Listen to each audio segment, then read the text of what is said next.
Bismillahirrahmanirrahim. Qala Allah Ta'ala wasari'u ila maghfiratin min rabbikum wa jannatin arduha as-samawati wal ardu iddat lil muttaqin wadkhulu fit tariq warji'u ila rabbikum ma'ahajil qawafil ruhani fa'an qaribin yanqati'u at-tariqu wa la yujadu rafiqu ila zalikal 'alam fama ji'na bitankiyati hadhihi dunya daniyatil kharabi wa la li ajlil aqli wa syarab wa litaqna'a bil muhimmatin nafsaniyatil khabisa.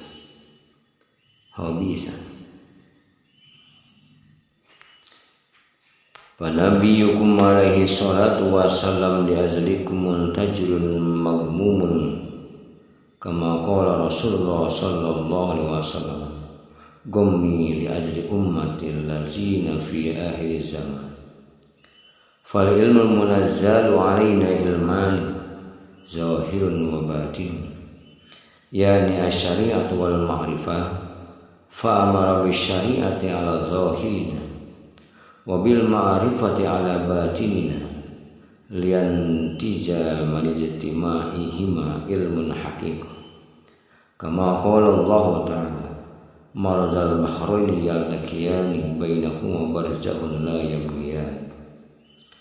Allah subhanahu wa ta'ala berfirman, dan bersegeralah kamu mencari ampunan dari Tuhan dan mendapatkan surga yang luasnya seluas langit dan bumi yang disediakan bagi orang-orang yang bertakwa. Quran Surat Al-Imran surat ketiga ayat 133. Masuklah ke dalam at-thariq atau toreka, jalan ruhani, dan kembalilah kepada Rabb kalian bersama kafilah ahli ruhani. Sebab dalam waktu dekat jalan akan tertutup, namun tidak ada teman yang menuntun menuju jalan alam lahum.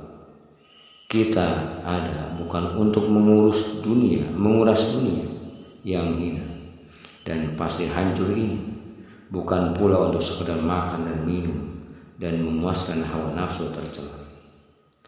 Nabi sallallahu alaihi wasallam selalu menunggu dan sangat sedih memikirkan kalian. Sebagaimana sabda beliau, aku sangat sedih memikirkan umatku yang hidup di akhir zaman. Ilmu yang diturunkan kepada kita ada dua, ilmu lahir dan ilmu batin, yakni syariat dan ma'rifat. Untuk jasad kita, Allah subhanahu wa ta'ala memerintahkan dengan syariat, dan untuk batin kita dengan ilmu ma'rifat. Agar menghasilkan ilmu hakikat, maka keduanya harus dipadukan seperti yang disyaratkan Allah subhanahu wa ta'ala dalam firman-Nya. Dia membiarkan dua lautan mengalir yang keduanya kemudian bertemu. Antara keduanya ada batas yang tidak dilampaui oleh masing-masing. Al-Quran Surah Ar-Rahman surat ke-55 ayat 19 hingga 20. Wa illa fabi muzarradin ilmi zahir la tahsulul haqiqah wa la yasilu ilal maqsud fal ibadatul kamilatu bihima la biwadihima kama qala Allah ta'ala wa ma khalaqtul jinna wal insa illa liya'budun ay liya'rifuni faman lam ya'rifuhu kaifa ya'budun fal ma'rifatu innama tahsulu bi kasbi hijabin nafsi an mira'atil qalbi bi tasfiyati fayara fiha jamal kanjil mahfi fi sirri lubbil qalbi kama qala Allah ta'ala fil hadisil qudsi kuntu kanjan mahfiyan fa ahbabtu an u'raf fa khalaqtul khalqi likai u'raf falihaja tabayyana anna Allah ta'ala khalaqal insana lil ma'rifati falamma bayyana Allah ta'ala khalaqal insana lil ma'rifati wajabat alaihi ma'rifatu fal ma'rifatu naw'an ma'rifatu sifatillah wa ma'rifatu zatillah. Jika tidak dipadukan dengan ilmu lahir saja, tidak akan menghasilkan ilmu hakikat. dan tidak akan mencapai tujuan ibadah. Ibadah yang sempurna itu harus dengan keduanya, yaitu syariat dan ma'rifat. Tidak bisa dengan salah satunya saja. Sebagaimana firman Allah Subhanahu wa taala, dan tidak aku jadikan jin dan manusia melainkan agar mereka beribadah kepadaku. Surat Az-Zariyat surat ke-51 ayat 56. Adapun yang dimaksud agar mereka beribadah kepadaku adalah agar mereka mengenalku, yaitu ma'rifat. Sebab sebagaimana orang beribadah kepadanya jika tidak mengenali, ma'rifat sendiri hanya dapat dicapai dengan menyekap hijab hawa nafsu dari cermin hati dengan sering-sering membersihkan. Dengan begitu manusia akan melihat jamalnya, al-kanju al-ma'rufi, jamalullah, dengan siri yang ada di lubuk kalbu. Sebagaimana firman Allah dalam hadis qudsi, sebelum aku adalah kanjan mahfuyah, khazanah tersembunyi, lalu aku ingin dikenal Maha Penciptaan makhluk agar aku dikenal. Dari hadis ini jelaslah bahwa Allah Subhanahu wa taala menciptakan manusia agar mengenalnya, yaitu ma'rifat. Ketika Allah telah menjelaskan bahwa penciptaan manusia agar mengenalnya, maka ma'rifat hukumnya wajib. Ma'rifat itu ada dua, ma'rifat sifat Allah dan ma'rifat zat Allah.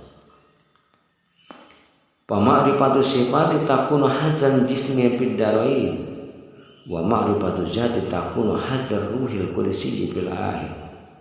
Kama qala Allah ta'ala, wa yadnahu bi ruhil qudus. Wa hatanil ma'rifatani la tahsulani illa bil ilmain, ilmu zahir wa ilmu batin. Kama qala Rasulullah sallallahu alaihi wasallam, al ilmu ilman, ilmun bil lisan, wa zalika hujjatullah ta'ala ala ibni adam, wa ilmu bil jinan, fa zalika ilmun nabil husulil maqsud. Wal insanu yahtaju awalan ila ilmi syari'ah liyuhassila lil badani kasba ma'rifatihi fil alamil ma'rifat sifati wa huwa ad-darajat. Summa yahtaju ila ilmil batin liyuhassilu bi ru'lir ruh kasbil ma'rifatihi fi alimil ma'rifat. Wa zalika la yasulu illa bi tarkil rusumah allati hiya mukhalifatul syariah wa thariqah. Ma'rifat sifat menjadi kewajiban setiap jasa di alam dunia dan alam akhirat. Ma'rifat zat menjadi kewajiban ruh al-qudsi di akhirat saja. Sebagaimana firman Allah Subhanahu wa taala, ku perkuat manusia dengan roh al-qudus. Al-Quran surat Al-Baqarah surat kedua ayat 87. Ma'rifat sifat dan ma'rifat zat hanya dapat dikuasai dengan memadukan ilmu lahir dan ilmu batin. Rasulullah SAW bersabda, ilmu ada dua, yaitu ilmu yang dicari dengan penjelasan lisan sebagai hujah Allah bagi hambanya, dan ilmu yang dicari dengan penjelasan batin. Ilmu inilah yang bermanfaat untuk mencari maksud inti dalam ibadah. Hadis riwayat Ad-Darimi. Manusia pertama-tama membutuhkan ilmu syariat agar dengan ilmu tersebut badannya dapat mengenal Allah di alam ma'rifat sifat sehingga mendapat pahala derajat. Selanjutnya manusia membutuhkan ilmu batin agar dengan ilmu tersebut roh dapat berusaha mengenal Allah di alam ma'rifat. Semua itu tidak akan dapat dicapai kecuali dengan meninggalkan perbuatan atau rusumah yang bertentangan dengan syariat dan tarekat. Wa husuluhu bi qabuli al-masyaqah an-nafsaniyah wa ruhaniyah liridaillahi ta'ala bila riya'in wala sum'atin, kama qala Allah ta'ala, wa man kana yarju liqa'a rabbih falyamal amalan sholihan wa la yusyrik bi ibadati rabbih ahad. Wa alamul ma'rifatu wa huwa alamul lahu wa huwa al-watanul asliyun al-mazkurul ladzi khuliqa bihi ruhul qudsi fi ahsani taqwim. Wal muradu minar ruhil qudsiyya al-insanul haqiqiyyah allazi uda'u fi lubbil qalb wa yajharu wa yajuruhu bit taubati wa talqin wa mulazamati kalimati la ilaha illallah bi lisanil awwal wa ba'dahu bi hayatil qalbi wa ba'da hayatil qalbi yahsul bil lisanil jinan hina tusammihil mutasawwifatu tiftal ma'ani. li'annahu minal ma'nawiyya al-qudusiyya wa tasmiyatu tiblan lihisah ahaduha an tawalludahu minal qalbi kata tawalludit tibli minal ummi fayurabbihi al-qalbi kata tarbiyatil ummil walad fayakburu qalilan illal bulugh. Untuk dapat meraih ilmu batin mesti melakukan amal ibadah yang memberatkan hawa nafsu dan roh demi mendapat ridho Allah Subhanahu wa taala. Tanpa riya dan sum'ah, sebagaimana Allah Subhanahu wa taala berfirman, siapa yang mengharap perjumpaan dengan Tuhan, maka hendaklah ia mengerjakan amal yang soleh dan jangan ia mempersekutukan seorang pun dalam beribadah kepada Tuhannya. Surat Al-Kahfi surat ke-18 ayat 110. Alam ma'rifat adalah alam lahu, itulah yang disebut negeri asal. Di sanalah roh kudsi diciptakan dalam bentuk terbaiknya. Yang dimaksud roh kudsi ialah manusia sejati yang ditempatkan di lubuk kalbu.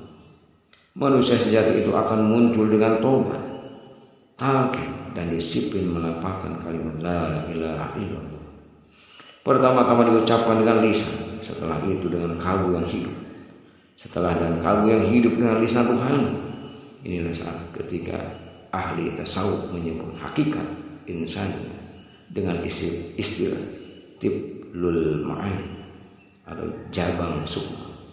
Dinamakan demikian karena ia lahir dari sukma yang suci, al-manawiyah al-qudsiyah. Menamakan roh kudsi dengan tiblun, jabang bayi atau anak-anak, karena beberapa hal. Pertama, karena lahirnya roh kudsi dari kalbu seperti lahirnya bayi dari ibunya.